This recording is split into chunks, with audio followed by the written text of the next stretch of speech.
Christus is die Heer. Daarom wil ons mekaar in verhoudinge opbou, om so sy groot opdrag uit te leef, geroep, gewillig, gestuur.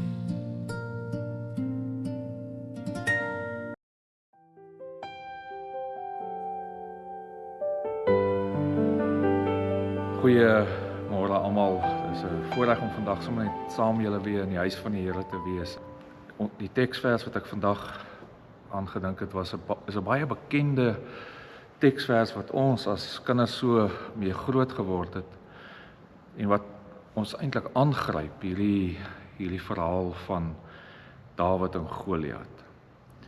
En dis 'n anderste verhaal, maar dis 'n verhaal wat vir my en vir jou op 'n manier intrek na watter kante ook al en waar jy ook staan en dalk ook waar jy in jou lewe is. So ons almal weet, ons gaan deur verskillende fases of seisoene in die lewe en mens hanteer goed ook verskillend binne verskillende seisoene. Daar waar jy is, raak sommer net so oomblik stil en ek wil hê jy moet na 'n lied luister as 'n gebed, 'n pelgrimsgebed. So kom ons raak stil en luister na die lied.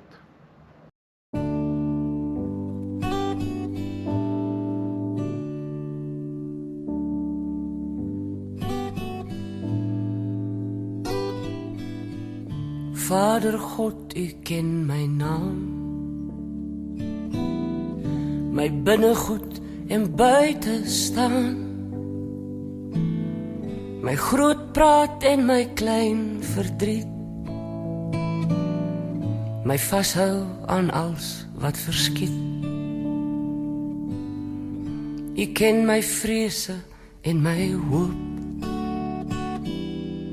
die pad wat ek so kaalvoet loop, die pad het U lankal berei. U maak die pad gelyk vir my. Alle pelgrims keer weer huis toe, elke swerwer kom weer thuis. Ek verdwaal steeds op die groot pad, soekend na U boardinghuis.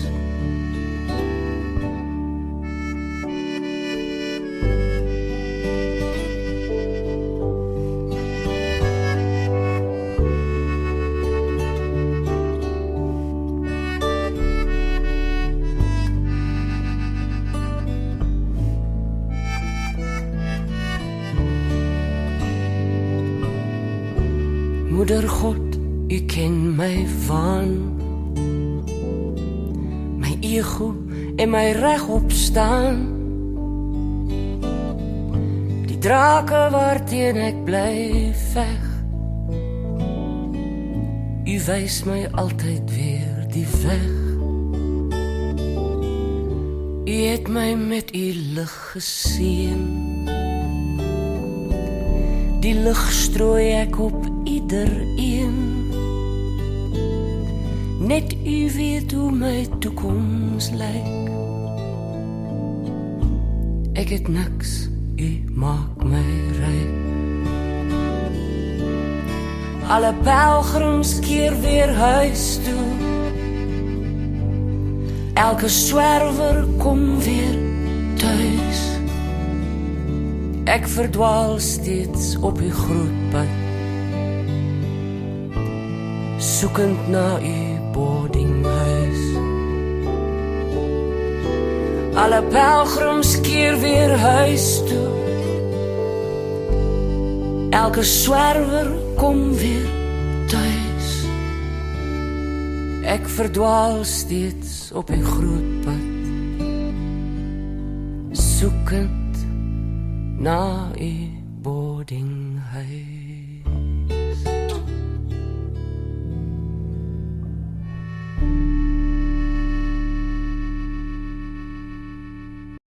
Hierdie gedeelte speel ook af waar die Israeliete en die Filistyne baie oor grondgebied beklei. Die Filistyne was 'n geweldige sterk mag van hierdie tyd. En as mens die eerste verse gaan lees, dan sien jy hulle het gereed gemaak vir die geveg. My tema vandag is maak gereed vir die geveg. Maar so ook die Israeliete, hulle het ook aan hulle linies gestaan, hulle koning is Saul, maar in hierdie tyd is Dawid al gesalf deur Samuel as die opvolg koning. En hy gaan nou vir sy broers, wat ook deel is van hierdie gevegslinies, wat hy nou kos, wat sy pa Isai hom na toe gestuur het. So ek gaan saam lees vanaf vers 8 tot 10, en dan gaan ek ook lees vanaf vers 26 en 27, en ook 32 tot 37, en dan die laaste gedeelte, 40 tot 51. Vers 8 tot 10. Dis Goliat wat hier skree. Hy het gaan staan en vir die gevegslinies van Israel geskreeu. Hy het vir hulle gesê: "Waarom trek julle uit om gevegslinies vir oorlog op te stel? Is ek nie 'n Filistyn en julle Saul se slawe nie? Kies vir julle 'n man uit, dat hy na my toe afkom. As hy in staat is om teen my te veg en hy verslaan my, sal ons julle slawe word. Maar as ek oor hom die oorhand kry en hom verslaan, sal julle ons slawe word en moet julle ons dien." Die Filistyn het gesê: Ek maak vandag van die gevegslinies van Israel 'n bespotting. Stuur vir my 'n man, sodat ons kan veg. Dan lees ons ook saam vers 26 en 27. Dawid vra toe vir die manne wat by hom staan: "Wat sal gedoen word vir die man wat hierdie Filistyn verslaan en die bespotting van Israel laat wyk? Want wie is hierdie onbesnede Filistyn, nogal dat hy 'n bespotting maak van die gevegslinies van die lewende God?" Die manskappe het hom met dieselfde woorde geantwoord: "Dit is wat gedoen sal word vir die man wat hom verslaan."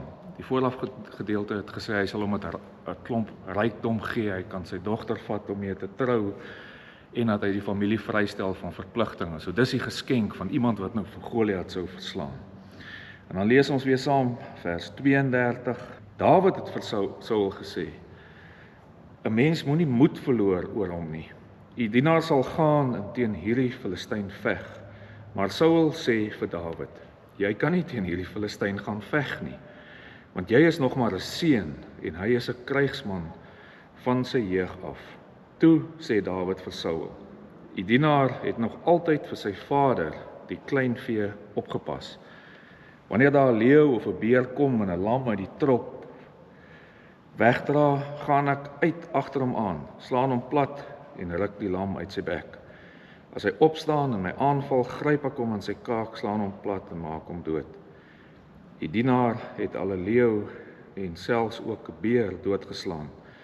Met hierdie onbesnede Filistyn sal dit net soos met een van hulle gaan, omdat hy 'n bespotting maak van die gevegslinies van die lewende God. Die Here wat my gered het uit die klou van 'n leeu en die klou van 'n beer," het Dawid gesê. "Dit is hy wat my sal red uit die hand van hierdie Filistyn." Toe sê Saul vir Dawid: "Gaan en mag die Here met jou wees." Net daarna dan lees 'n mens nou, Saul was ook 'n bekende vegter. En dan sê jy nou sien hy wil vir hom klere aantrek wat op die einde eintlik maar te groot was. En dan lees ons nou die laaste gedeelte saam. Hy het sy staf in sy hand geneem, vir hom 5 gladde klippe in die spruit uitgesoek en dit in die skaapwagter sak wat hy gehad het, in die kantsak gesit. Met sy slingervel in sy hand het hy die Filistyn genader. Die Filistyn het al hoe nader aan Dawid gekom, met voor hom die man wat die groot skild dra. Toe die Filistyn mooi kyk en Dawid sien, het hy hom geminag, want hy was nog maar 'n seun, rooierig en met 'n mooi voorkoms. Die Filistyn sê toe vir Dawid: "Is ek 'n hond dat jy met stokke na my toe kom?" En die Filistyn het Dawid vervloek by sy gode. Verder sê die Filistyn vir Dawid: Kom na my toe, sodat ek jou vleis vir die voëls van die hemel en die diere in die veld kan gee. Maar Dawid het vir die Filistyn gesê: Jy kom na my met 'n swaard en met 'n vegspies en met 'n kromswaard, maar ek kom na jou in die naam van die Here, heerser oor alle magte, die God van die gevegslinies van Israel, van wie jy 'n bespotting maak. Vandag sal die Here jou in my hand oorlewer en ek sal jou verslaan en jou kop afkap. Ek sal die lyke van die Filistyne se leer vandag nog aan die voëls van die hemel en die wilde diere van die aarde gee, sodat die hele aarde sal weet dat Israel 'n God het. Dan sal hierdie hele strydmag moet erken dat dit nie deur swaard en vegspies is wat die Here verlos nie. Ja, die oorlog behoort aan die Here en hy sal julle in ons hand gee. Toe die Filistyn gereed maak en al nader kom om Dawid tegemoet te loop, het Dawid die Filistyn vinnig tegemoet gehardloop in die rigting van die gevegslinies. Dawid het sy hand in die sak gesteek en 'n klip daaruit geneem, met die slingervel gegooi en die Filistyn op sy voorkop getref. Die klip het sy voorkop binne gedring en hy het op die grond op sy gesig geval. Dawid het die oorhand gekry oor die Filistyn met 'n slingervel en 'n klip. Hy het die Filistyn verslaan en hom doodgemaak, al was daar nie 'n swaard in Dawid se hand nie. Dawid hardloop toe en gaan staan by die Filistyn, vat sy swaard vas en trek dit uit die skede. Hy het hom die doodslag toegedien deur sy kop met die swaard af te kap. Toe die Filistyne sien dat hulle held dood is, het hulle gevlug. Tot sover. My tema vandag is: maak gereed vir die geveg. As mens vandag reg oor die wêreld kyk, dan is daar verskillende gevegte aan die gang. Mens sien gereeld hoe Amerikaanse militêre vliegtuie opstyg vanaf skepe en in die nag Iran met bomme bestook. Net so sien mens ook dat Driekus Du Plessis geoefen het vir 'n geveg wat hy verlede Sondag gewen het. So bestempel mense sportgebeure as tipe van, behalwe nou boksgevegte wat ook 'n geveg is. Maar wanneer mense in groot sportbeeenkomste ingaan, soos wat die All Blacks teenoor die Springbokke sou ingaan, dan noem hulle dit the greatest rivalry tour. Bedoelende, dis die grootste rugbygeveg van twee groot rugby moondhede. As 'n mens begin leef en jy van kleins af is ons baie betrokke in gevegte, baie keer nie fisies nie. Soms ook fisies, seentjies en dogtertjies beklei. So ons leer op 'n manier van begin tot einde om te oorleef, moet ons veg. Ons is aan die veg. Ek meen, die Bybel is vol van verhale wat vir ons vertel van hoe mense geveg het en beklei. Die Ou Testament is veral baie vol daarvan. Selfs in die Nuwe Testament is mense onthoof. Is nie net soos hier in Goliat se tyd dat hy onthoof is nie. Dis dwarsdeur die Nuwe Testament het Christene ook gelei omdat hulle opgestaan het vir die evangelie. So om te veg, lyk dit vir my, is deel van die lewe. Die vraag is seker, waarvoor veg ons? Vir wie veg ons? Waarvoor staan ons op? En is hierdie geveg 'n bloeddorstige geveg nie? Is dit 'n geveg wat ek en jy altyd wen, is ons aan die wenkant?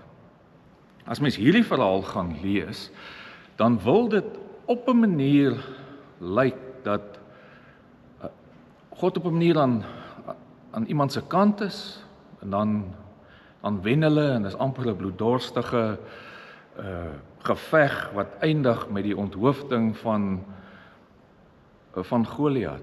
As mens van die begin af lees, was hierdie geveg eintlik 'n 'n geveg wat sou plaasvind tussen twee moondhede, Israel en die Filistyne. Hulle het hulle gevegslinies opgetrek en hulle sou teen mekaar gaan veg vir grond. Vandag veg mense ook, hulle veg nie net vir grond nie. Hulle veg vir olie en vir geld. As ons jonk is op skool, dan veg ons ook maar vir 'n klomp goed, nee. Ek en jy veg om iets te bereik, om 'n naam te maak, om 'n sukses van jou lewe te maak. Die lewe is al durig 'n geveg. Dit sou moeilik wees as jy die geveg alleen moet doen, nie. As jy alleen in 'n geveg moet ingaan. Is dit nou maar net soos Dawid teen Goliat is. As mens die lewe so sou sien en jy moet in hierdie geveg ingaan in die lewe, of dit nou in die skool is, want daar's mense in die skool wat baie bereik en daar's mense wat voel hulle bereik nie baie nie, en dan kan hulle mens maklik voel hulle verloor die geveg. Ek en jy wat ook so groot geword, jy het op skool baie keer hierdie jong mense wat op 'n manier uitskiet, lyk altyd of hulle die geveg verloor. Hulle is in die eerste rugby span, hulle word hoofseuns en hoofdogters maar so het ek en jy in die lewe ook geleer, in die besigheid soos jy groter word, lyk dit asof mense oor mekaar loop en op mekaar trap om hierdie geveg net te wen. Selfs Jesus se disippels lyk my op 'n manier het hulle ook mekaar geveg. Wie is die belangrikste? So hier in hierdie gedeelte is mense wat lyk of hulle die geveg gaan verloor. Hulle maak gereed vir 'n geveg, maar daardie tyd dat is bestempel as mense wat groot was, die reuse, hulle sê Goliat was dalk langer as 7 voet, word bespiegel, baie langer as die mense van die Israeliete, maar behalwe dit het sy naam hom vooruit gegaan is iemand wat wen, iemand wat groot is, iemand wat sterk is. En die Israeliete was bang. Hulle was bang vir die geveg. Wat is die rede vir die vrees nie? Ek en jy in ons lewe het ook baie keer vrees in. Jy vrees vir mislukking. Jy's bang jy verloor. Jy's bang jy maak dit nie. Jy's bang jy haal nie die span nie. Jy's bang. Baie keer is ons selfs in ons verhoudings, daar's soveel gevegte wat 'n mens net probeer, en ek bedoel nou met gevegte wat jy wil tog net nie hê jy moet misluk nie. En dan kan jy die lewe so leef met vrees vir mislukking, bang en angstig om hierdie geveg van die lewe in te gaan nie. Ek wonder wat was die rede vir hierdie Israeliete se vrees. Dit is sleg as omstandighede jou intimideer. As 'n gehoor, groep mense wat jy dalk voor moet staan, jou intimideer. Dit is sleg soos hierso sterk Goliat, hy intimideer, hy's amper 'n voortvarende, groot praterige mens wat sterk is, hy's dominerend, hy neem die spasie in. So hy lyk altyd baie groter as die res. Daar's soveel omstandighede in die lewe wat 'n mens na kan kyk en wat jy in jou lewe kan ervaar, wat jou daai selfde gevoel kan gee, dat jy nie opgewasse is vir dit wat voor lê nie. Dat jy nie opgewasse is vir die lewe en alles wat daarmee gepaard gaan nie. As jy voel jy gaan verloor, jy gaan dit nie maak nie, jy gaan nie die span haal nie, jy gaan nie slaag nie, jy dalk bang jy stel mense te leer. Maar hierso het daar ook iets anders gebeur. Daar's ook 'n massa stem nie. As die massa begin twyfel, die massa, die gevegslinies van die Israeliete het begin twyfel nie. Toe Dawid daar aankom, hy het nie geweet wat aangaan nie. So hulle het begin twyfel oor wie hulle is, waarvandaan hulle kom. Dalk het hulle selfs getwyfel, waar is God, nee? Waar is God in hierdie hele geveg? Hulle praat nie eintlik daaroor nie.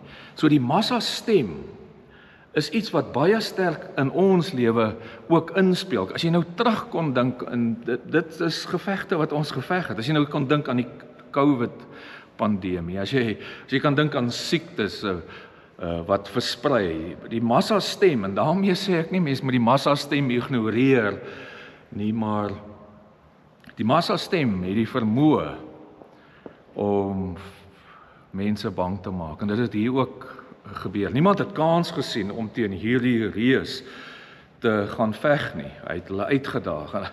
Hy is so seker van homself dat hy eintlik die volk so uitdaag en sê, maar as julle een man stuur wat my sal wen, dan ons almal sommer net gee ons onsself oor as slawe van Saul. So hierdie oordrewe selfvertroue wat afdwingbaar is, sien ons deesdae ook baie, nie? Mens sien dit in die gevegte van vandag, sien ons dit. Dus die leiers van vandag tree almal op met verskriklike selfvertroue, moet net nie wys jy is swak nie. En hier kom Dawid, en hy kom ingestap in hierdie oorlogssituasie, en hy hoor hoe Goliat op 'n manier selfs God uitdaag. Hy herinner homself aan wie God is. Wie is hierdie persoon wat God so uitdaag? Wie is hierdie Filistyn? En hulle vertel vir hom. En Dawid sê, maar ek sal teen hom gaan veg. Natuurlik voel 'n mens baie keer in die lewe mos, wanneer moeilike goed in jou lewe opkom, of dit nou 'n siekte, of dit nou 'n verhouding is, en of dit nou iets is waarvoor jy nie kans sien nie, of wat jy dink jy alreeds verloor het, voor jy nog in die situasie ingegaan het. Dit kan 'n eksamen wees, dit kan enigiets wees wat net bokant jou is, dat jy voel dis te groot vir jou. Dan kan 'n mens soms bang voel, maar Dawid was ook nog bestempel as klein. Hulle spreek hom sommer aan as 'n seun, nie net Goliat nie. Selfs Saul, die koning, het gesê, maar hy wil hom mos nou beskerm, hy wil beheer neem oor hierdie kind, oor hierdie seun. Mooi wat Dawid doen, hè. Dawid dink so 'n bietjie terug. Want hy moet daarom nog sekerlik nou vir Saul oortuig dat hy gereed is vir hierdie geveg nie. En hy sê vir hom wat met hom gebeur het met die leeu's en met die beere. En op daai punt dink ek en jy ook. En dis hoekom mense so hou van hierdie storie, want ons dink Dawid is, soos die Engelsman sou sê, die underdog. Is nou hierdie klein jong seun teen hierdie groot Goliat. Maar wat Dawid sê, hy sê toe vir Saul, dat Saul tog moet glo. Hy sê, toe hy wat 'n herder is, daar was 'n leeu en 'n beer, as hulle 'n skaap gevang het, hom uit sy kake gehad en doodgemaak, dan sou 'n mens met die eerste oogopslag kon dink, dat Dawid baie sterk was, so sterk soos 'n leeu. Ja. Maar as jy bietjie mooi verder gaan lees, dan staan daar, dat die Here vir Dawid uit die kaak van die beer, dat Dawid sê, die Here het my uit die kaak van die beer en die leeu gered. Jy weet wat met Dawid gebeur het? Hy moes baie keer selfs 3 jaar as 'n herder optree met die skape en saam met hulle woon. Dawid het in die lewe geleer, dat in die gang van die lewe, is dit net God wat kan red. So hy het hom beroep nie. Hy het hom beroep op die ervaring van die lewe. Dat sonder God is jou eie krag ook niks, al is jy hoe sterk. En dat die oorwinning, die geveg, die oorwinning nie aan Dawid behoort nie, maar aan God. Dis God se geveg. Dis ook God se volk nie. 'n Mens kan die storie baie maklik verkeerd interpreteer deur om bloot te dink, ja, maar hierdie mooi, sterk storie, maar iets wat deurkom hier van God, is dat God getrou is aan sy belofte teenoor die verbondsvolk wat op die punt staan om deur 'n reus en deur 'n volk op 'n stadium oorwin te word wat dit nie nodig was nie, maar daar het iets nog mooi gekom. Dawid, as jy nou mooi gaan dink aan die naam Dawid, ons sing 'n mooi lied in Kersfees uit die stam van koning Dawid. So uit hierdie oorlog wat hier gebeur het, maak gereed vir die geveg, is nie net bloot 'n oorlog van proporsie net vir wat daar gebeur nie. Dit is 'n oorlog vir die res van die evangelie, van God se pad met mense, van God wat getrou is en sy getrouheid sal hou ook in die stam van Dawid waaruit die Here gebore is. Om die waarheid te sê, kyk ons dalk nog altyd verkeerd na hierdie verhaal. Ek meen, Dawid het nie gepas in hierdie wapenrusting van Saul nie, né? Hy het nie gepas nie, die Here het hom geken. Dis nie dat mens nou in 'n moeilike situasie met ingaan sonder beskerming nie, in die wêreld nie moet assuransie of niks hê, bedoelende dat jy nou net so op God vertrou dat jy nou niks nodig het nie en jouself nie beskerm teen siektes en alles. Dis absoluut nie wat hier die punt is nie. Die punt wat hierdie evangelie eintlik sê is dat die Here vir Dawid geken het en dat dit sy oorlog was en dat Dawid nie ingepas het in Saul se gevegsdrag nie, maar dat Dawid absoluut homself moes wees nie. So wanneer ek en jy in die oorlog ingaan, help dit nie ons speel vir die paviljoen en wil hierdie oorlog en die lewe leef, nee, jy wil eintlik sukses bereik vir iemand anders. Jy veg eintlik die lewe vir 'n ouer of vir 'n oupa. Jy wil graag iemand se naam hoog hou.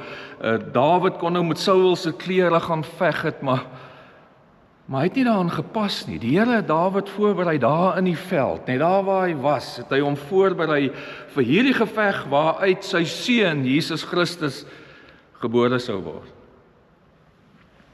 En Dawid het toe hierdie wapenrusting van die hand gewys en sy 5 klippies en slingervel het hy toe gegaan en hy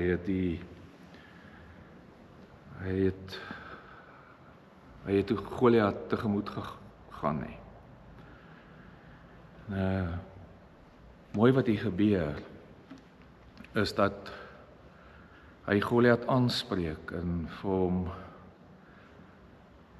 eintlik die vraag vra of nie 'n vraag vra nie, 'n stelling maak en vir hom sê in wie se span is hy. Want dis eintlik die geveg, nee, die geveg van die lewe is eintlik in wie se span is ek, nee, waarvoor veg ek, waarvoor staan ek? Goliat het bloot hier gestaan vir homself en sy krag en sy mag en Dawid het gestaan vir ek kom in die naam van Jahwe, grote God. En dis Jahwe, dis die Here wat jou in my hande sal gee en ons sal julle verslaan. In die naam van die Here het Dawid gekom. Nee, Dawid, mens kan die lewe leef, daar kan soveel goed wees wat in jou en my lewe gebeur en 'n mens kan bang raak om te leef. 'n Mens kan so bang raak dat jy dink jy's alleen. Maar ons is in God se span. En Dawid het dit onthou. As jy hierdie gedeelte gaan lees, sal jy sien, ek kom in die naam van die lewende God. Wie is hierdie man dat hy God se naam so beswadder? Die Here gaan die Filistyn in my hande oorgee. Die Here het my gered uit die kake van die beer in die leeu. En net 2 keer verwys hy na Goliat, nie.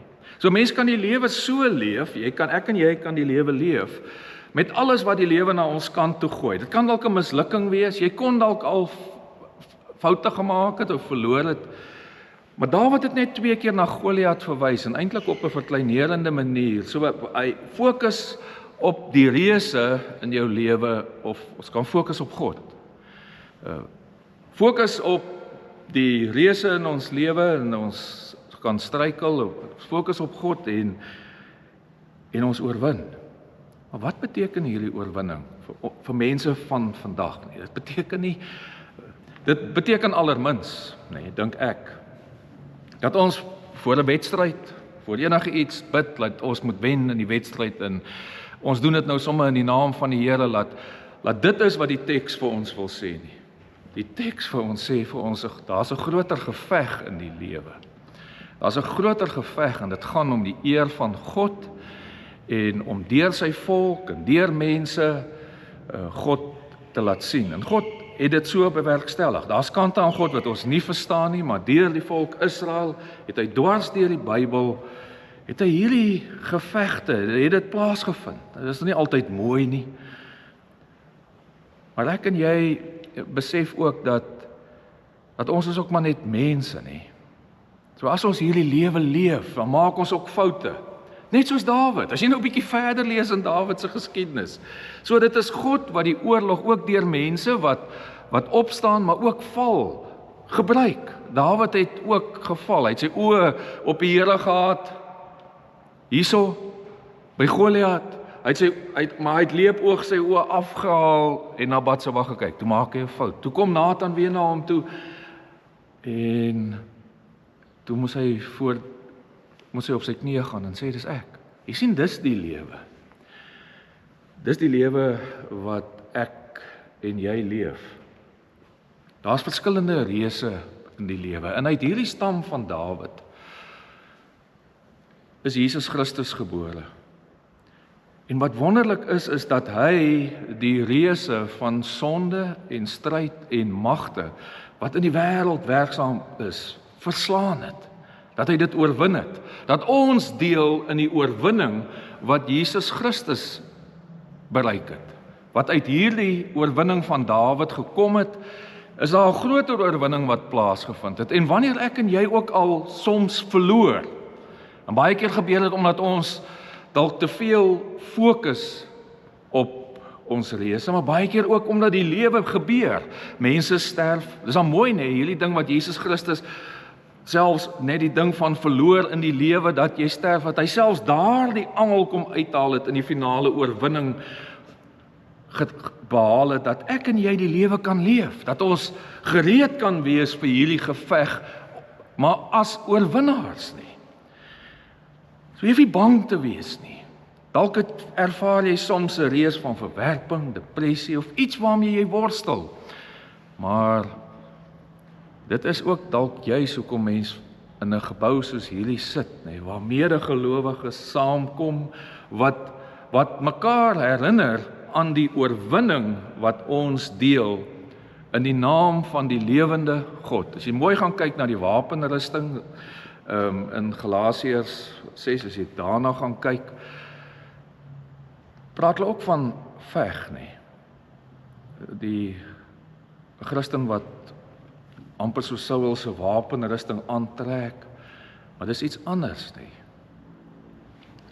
Dis staan vas. Ons gaan nie uit nie. Ons hoef nie daar uit te gaan veg nie.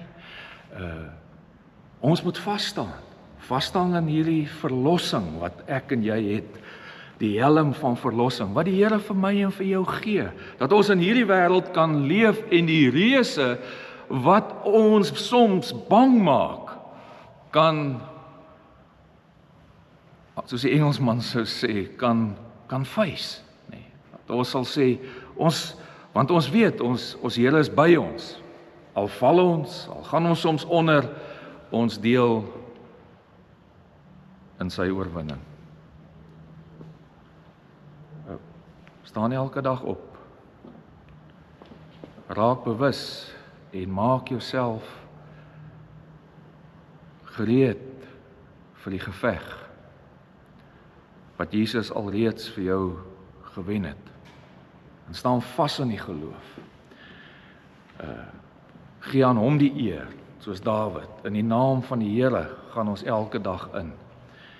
En ek en jy sal elke dag leef en in hierdie wedloop van die lewe ervaar dat God 'n God is wat getrou is tot die einde. Amen.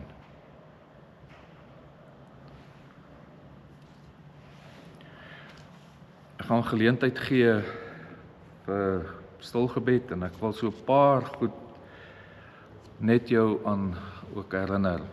Deesdae is die geveg baie keer teen mense wat eensaam is, nê? Waarop afgekyk word. Ons kan ook aan hulle dink. Daar's baie mense wat deur die reëse van die samelewing neergedruk word. Of dit vrouens en kinders is, en of dit mense in Gaza is, en of dit mense in Amerika is. Maar dit kan ook in jou huis wees, dat ek en jy soms voel, die reëse raak net vir ons en ons lewe te groot. Ek gaan geleentheid gee waar jy aan die reëse van ons tyd en in die wêreld kan dink. Waarvoor jy kan bid, maar dalk is dit iets in jou eie lewe wat jy opnuut vir die Here vra. Here, hier is ek. Help my. Ek gee geleentheid vir stil gebed.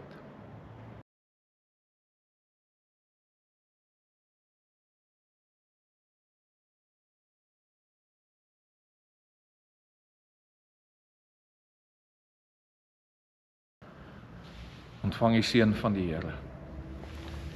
Die genade van ons Here Jesus Christus, die liefde van God en die gemeenskap van die Heilige Gees sal met julle elkeen wees en bly. Amen. In Julie begin ons met die insameling van droë voedsel, blikkies kos en sopbestaanhede tot aan die einde van Augustus as deel van Barmhartigheidsmaand. Enige droë voedsel in blikkies of pakkies kan na die kerkkantoor gebring word gedurende die week of pak dit op die B-aksie se tafel Sondag. Baie dankie aan almal wat gee.